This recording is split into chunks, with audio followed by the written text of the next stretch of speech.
एक बड़े जंगल में टूटी चिड़िया अपनी बहन फरोटी के साथ रहती थी। वो दोनों बहुत गरीब थी और एक सादा और टूटे फूटे घर में रहती थी। टूटी चिड़िया बहुत ज्यादा मेहनती थी। वो एक टॉफियों का ठेला लगाती है, लेकिन कोई ज्यादा मुनाफा नहीं होता। लेकिन एक दिन काम से घर आते हुए इसने देखा कि एक कबूतर कुछ बेच रहा होता है और रश भी काफी ज्यादा होता है। तो जब वो जाकर देखती है तो कबूतर ने बिरयानी का ठेला लगाया होता है। तो वो पूछती है कि बिरयानी की प्लेट कितने की है। तो वो कहता है बड़ी प्लेट 50 की है और छोटी प्लेट 20 रुपए की है। तो वो एक छोटी प्लेट लेकर घर जाती है, जहां फरोटी चिड़िया इसका इंतजार कर रही होती है। वो बिरयानी लाकर अपनी छोटी बहन को देती है और वो जल्दी से खाना शुरू कर देती है। खाना खाते हुए इसको ख्याल आता है क्यों ना वो ये बिरयानी बनाकर बेचा करे, लेकिन उन्हें ये बिरयानी बनानी नहीं आती। तो फरोटी चिड़िया जल्दी से मोबाइल निकालती है और बिरयानी बनाने का तरीका देखती है और फिर वो जल्दी से सामान लेने बाजार पहुंच जाते हैं, जहां वो तमाम चीजें खरीदते हैं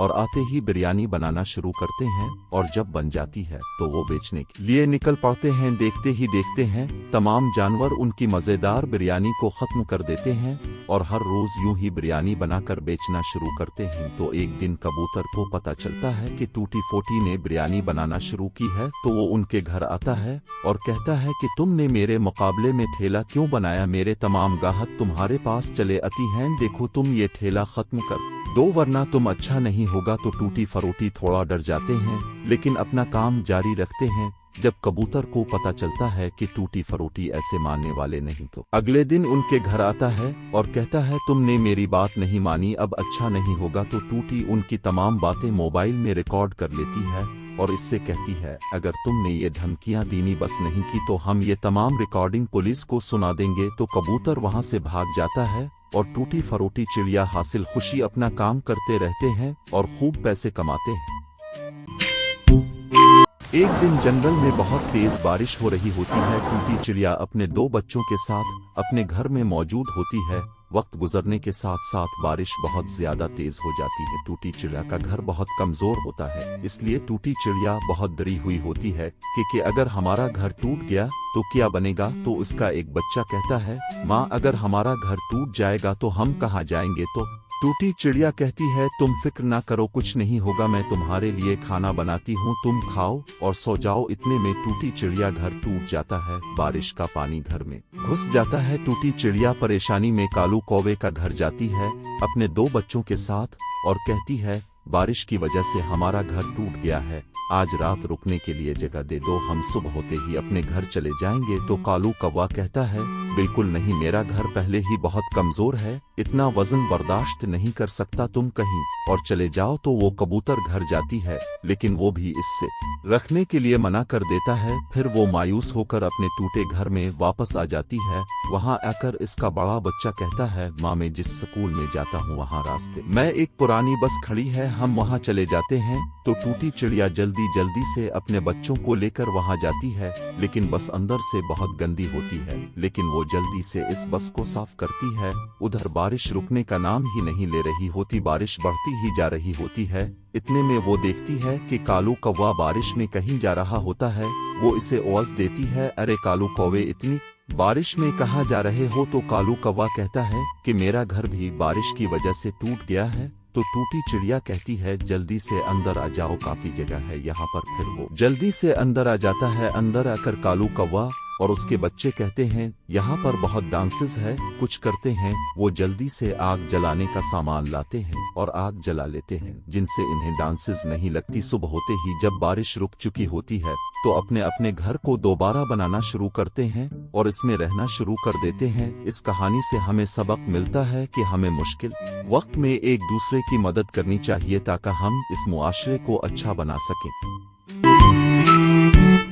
पुराने वक्तों की बात है, एक गांव में गामा चाचा नाम का सोने का कारीगर रहता था। इसे सोने के जेवर बनाने में महारत हासिल थी। वो बहुत खूबसूरत डिजाइन के जेवर तैयार करता था, इसलिए इसका मालिक इससे बहुत खुश रहता था। एक दिन उसके मालिक ने इसे कुछ जेवर दिए और कहा ये जेवर मेरे भाई के पास शहर वाली दुकान पर दे आओ, ये जेवर बहुत कीमती हैं और मुझे तुम पर बहुत एतमाद है, इसलिए मैं तुम्हें ये काम दे रहा हूँ। तो गामा चाचा कहते हैं जी जरूर देता हूँ। ऐसा कहकर वो जेवरात देने शहर की तरफ चल पड़ता है। तो थोड़ी देर बाद शहर पहुँच जाता है और जेवरात मालिक के भाई के पास दे देता है। और कहता है, ये आपके भाई ने भिजवाए हैं। गामा चाचा जेवरात देने के बाद शहर की जानिब वापस चल पड़ता है तो रास्ते में इसे एक जंगल दिखाई देता है। जंगल देखकर गामा चाचा सोचता है कि सूरज गुरूब होने वाला है। अगर मैं दूसरे रास्ते से गया तो आधी रात को घर पहुंचूंगा, और अगर जंगल से गया तो थोड़ी देर में घर पहुंच जाऊंगा। तो वो जंगल के रास्ते ही घर को निकल पड़ता है और जल्दी जल्दी जंगल से गुजर रहा होता है।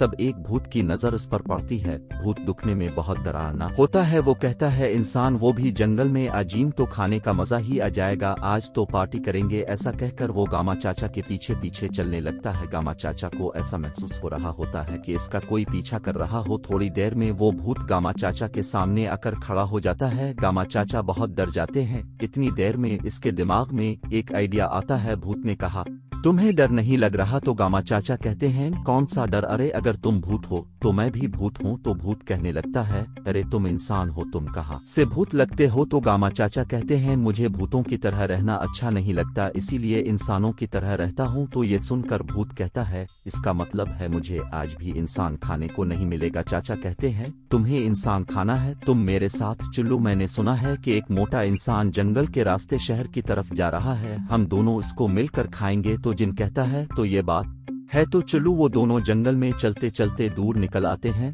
और दोनों के दरमियान दोस्ती हो जाती है। तो गामा चाचा ने सोचा, अगर मैंने जिनसे जल्दी छुटकारा ना पाया तो ये सारा प्लान खराब कर देगा, और अगर उसे पता चल गया कि अगर मैं इंसान हूँ तो ये मुझे भी नहीं छोड़ेगा। तो गामा चाचा को एक आइडिया आता है। तो वो भूत से कहता है, तुम इतने ताकतवर हो तो तुम्हें तो किसी चीज से डर नहीं लगता होगा। तो भूत कहता है, नहीं नहीं दोस्त, मुझे भी पानी से डर लगता है। तो चलते चलते एक नहर के नजदीक आ जाते हैं। गामा चाचा ने कहा, दोस्त वो मोटा शख्स नहर के इस पार है और आओ मिलकर नहर पार करते हैं। तो भूत कहता है, नहीं नहीं मुझे डर लगता है। तो गामा चाचा कहते हैं, मैं अकेला जाता हूँ, इस मोटे शख्स को लेकर आता हूँ, तो हम दोनों मिलकर उसे खाएंगे। तो भूत कहने लगता है, ठीक है दोस्त, मैं इंतजार करूंगा, लेकिन तुम थोड़ा जल्दी आना। गामा चाचा जल्दी जल्दी नहर के इस पार चला जाता है और भूत से कहता है, अरे तुम इंसान को खाने के बारे में भूल ही जाओ, मैं एक इंसान हूँ। और हाँ, मजे की बात यह है कि मुझे तो अजीम पता चला कि भूतों में भी बेवकूफ पाए जाते हैं। ये सुनकर भूत को बहुत गुस्सा आया, लेकिन वो कुछ नहीं कर सकता था क्योंकि उगे नहर थी। और यूं गामा चाचा सही सलामत अपने घर पहुंच जाता है। तो हम इस कहानी से सबक मिलता है कि हमें बड़ी से बड़ी मुश्किल को समझदारी से हल कर सकते हैं, इसीलिए हर मुश्किल वक्त में हमें समझदारी से काम लेना चाहिए।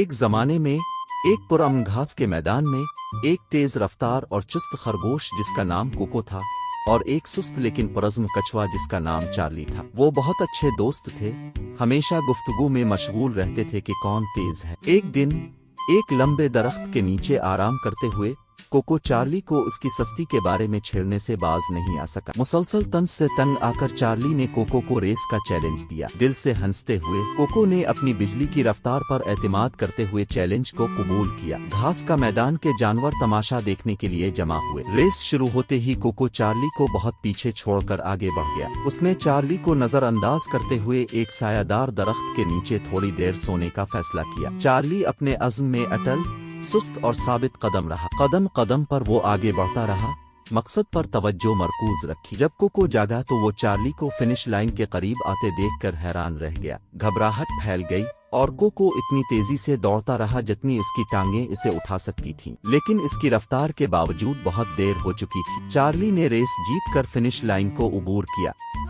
चार्ली की जीत का जश्न मनाते हुए घास का मैदान खुशी से गूंज उठा। अपनी शिकस्त को तस्लीम करते हुए कोको ने अपने दोस्त को एहतराम के साथ मुबारकबाद दी। से एहसास हुआ कि सिर्फ रफ्तार ही सब कुछ नहीं है, अज़्म और इस्तिकामत यकसां अहम थी।